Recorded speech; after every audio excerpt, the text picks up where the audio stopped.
Hi guys, welcome to our first installment of the Outlier Way. So we usually do the Outlier Challenge every year in January, which is a comprehensive list on the 4 pillars of nutrition, movement, recovery, and community, which we kind of bundle into one big challenge. So what we're going to start doing is a monthly challenge, which kind of breaks everything down. You have one task to do each month, or one goal, or one challenge, whatever you want to call it, and then we'll build on that throughout the years. There's not going to be any prizes. We want you to kind of buy in. One, for living that outlier way. We want you to be different than the rest of the world. We want you to live long. We want you to be healthy, and we want you to just basically live that 10x life. So what we're going to do in March is no sugar. What that means is no added sugar. So we're going to take a couple things out of our pantry, which you can see in front of us here, and then we're going to go through it. Since Robin does 99.9% of the cooking, she can kind of talk about that and look at items that have added sugar and things like that. Some do's and don'ts of what we're looking for and how it works. And before we get started in this, guys, what we're looking at, if you remember the fitness hierarchy that we've kind of talked about, at the bottom, the base of the pyramid is nutrition and lifestyle. So that's what we're working on first. If your nutrition and lifestyle is set, that means that you're going to be healthier. That will make your workouts better. That'll make you stronger. That'll make you healthier. It'll make you live a long way and get all the way up to that goal, whatever your goal is. My goal is to live a long, healthy life, to see John Michael grow up and have a bunch of kids and be a grandpa. So I want to be successful there. But we'll get started. We're going to go over all these and then we're going to talk. I'm Robin Wade. I am a CrossFit Level 2 trainer, doctor of physical therapy, and I keep these boys fed. This one whole foods, this one just milk. But today we're going to go over some common foods that might be in your pantry, ones that might have hidden sugars, where to look for those, and then some other foods that might be good alternatives instead of those sugary or hidden sugary treats. So we'll start over here in our drink category. I've got over here some juices. So as you might be able to tell, we have some different options. This type of juice is going to be one that has added sugar. So that is going to be a no. This one, while still I wouldn't drink a ton of juice because it is pretty much just a natural sugar, this one has no added sugar. So for the purposes of this challenge, you can have just a regular juice, but watch your juices for added sugars because a lot of them have it. How do you check for that, Robin?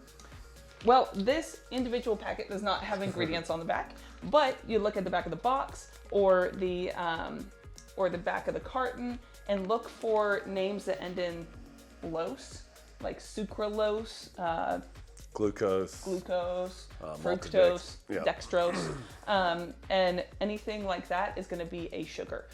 If you're looking at juices specifically, it should just say juice. Like it should just say apple juice, and that's it. Maybe citric acid, but for intents and purposes, juice. Another common place for hidden sugars is going to be your creamers.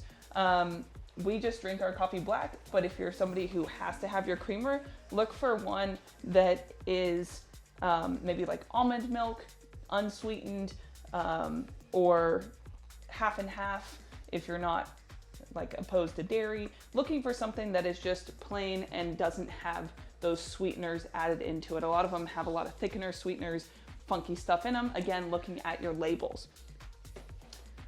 Elements. In the gym, we're all familiar with Element.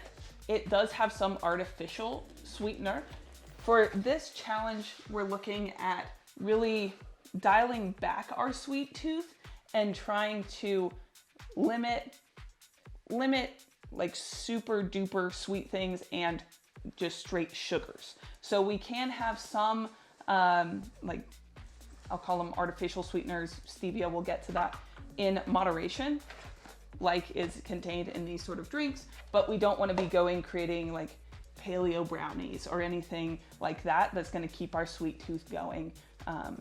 Yeah, so if you go to a store, they'll say basically sugar-free treats or something like that. Try not to get to that. One, the amount of artificial sweeteners and other chemicals they put in there is not the best. And two, it'll give you disaster pants. If you're not used to artificial sweeteners, they will crush you, so do not move far from the toilet, okay? So we're actually onto our category of sweeteners. Here I have a few different ones. So jam, jelly, obviously those are pretty much all going to be sugar-based. Even this one that says 75% fruit, it is 75% fruit. It's also probably 25% sugar. So staying away from jams, jellies, those sort of things.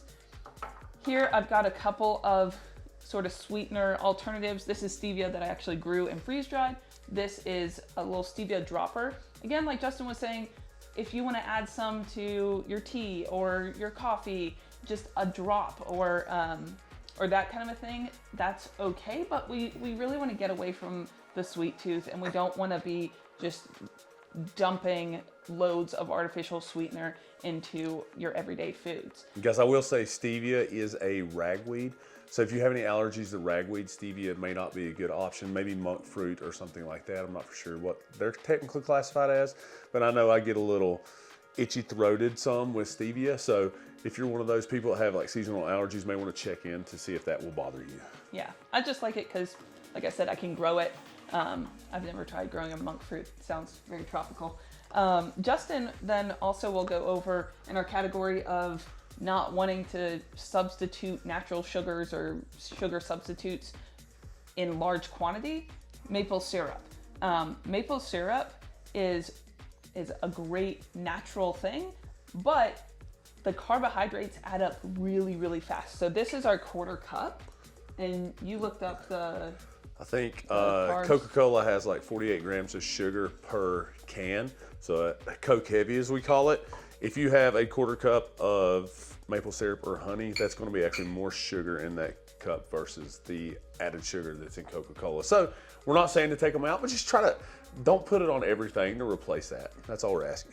Keep it easy, guys. This right here would be 52 grams of carbs. Yep. So just straight sugar. Looking at sauces, I don't have any tomato sauce, but looking at salsas, ketchups, barbecue sauce, tomato sauce, like I said, all of those things typically are going to have sugar, corn syrup.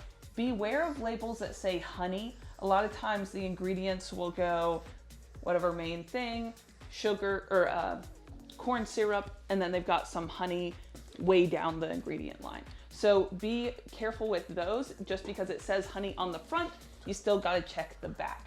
If sugar is in the ingredients, you can't have it. That's a simple rule of thumb. Yes. So some good alternatives. This ketchup is just regular ketchup. It would be out. It has sugar. Same with barbecue sauce. Same with most tomato sauces, most salsas. This salsa that I found is just a nice green salsa that has no sugar in it. It's just pretty much tomatillos and cilantro and some xanthan gum. So it's got pretty few ingredients, no sugar, but be on the lookout for sugar in those items. On to our snack category. Another common place that you're going to find sugars is going to be yogurt. Those can get really sugary really quickly. So a lot of people think I'm going to have a high protein yogurt breakfast. Be aware of what you're actually eating. Unless it's completely plain yogurt, it's probably going to have sugar in it. Yeah, usually Greek yogurt, unsweetened Greek yogurt or something like that. It's usually pretty good. But if you get any that has like blueberries or something like that, they'll throw 3 blueberries and they'll have some sort of jam or jelly mixed in with it and call it blueberry yogurt. So again, read the label on everything. A good alternative, like he said, plain yogurt.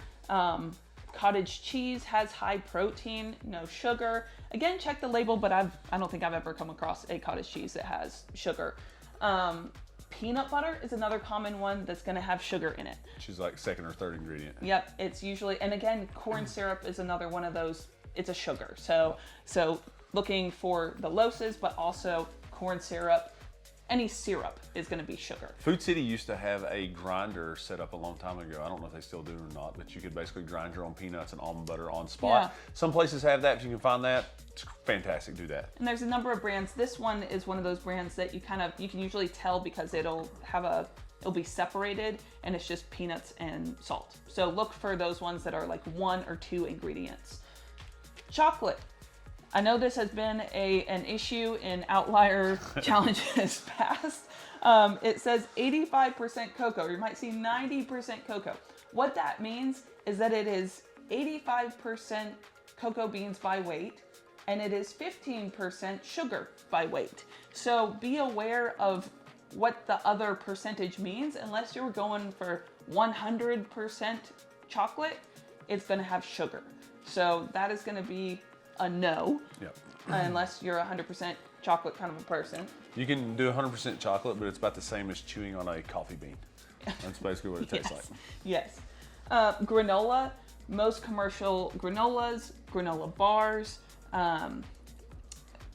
protein bars even, are going to have sugars, and a lot of times that's where you'll see them hidden as syrups. They'll call it like brown rice syrup or date syrup or something like that. Beef jerky as well, really a bad offender of that. Like Yep. Tillamook makes some that's no sugar added, and I think there's No Man's Land, I think, and maybe Country Archer. I think But Strive.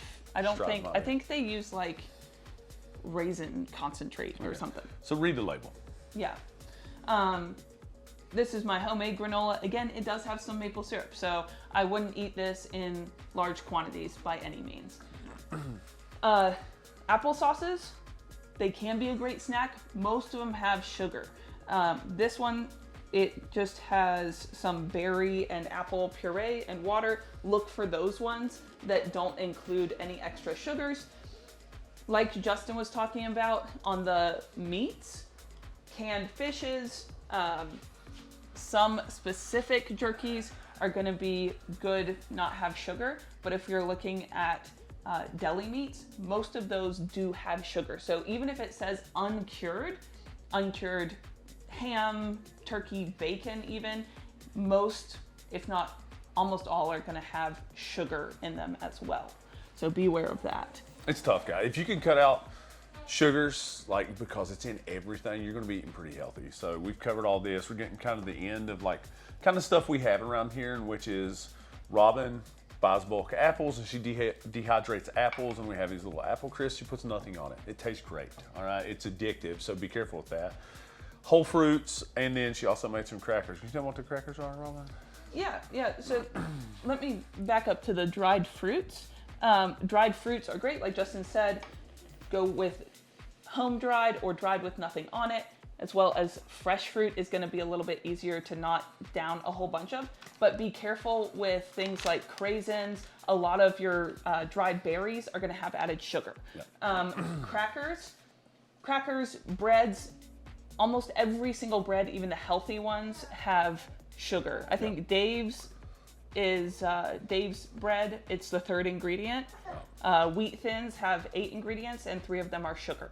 So be careful with those. These are some crackers that I've been making myself. I will be posting the recipe to Instagram, but they're just seeds and they're held together by water. I bake them, and then they're just kind of like a seed cracker that would cost you a fortune in the store, but that work great for different like cottage cheese dips and things like that. So beware of pretty much anything in a package. You're going to need to read the label. You're going to be pretty set if you're buying stuff that does not have a label.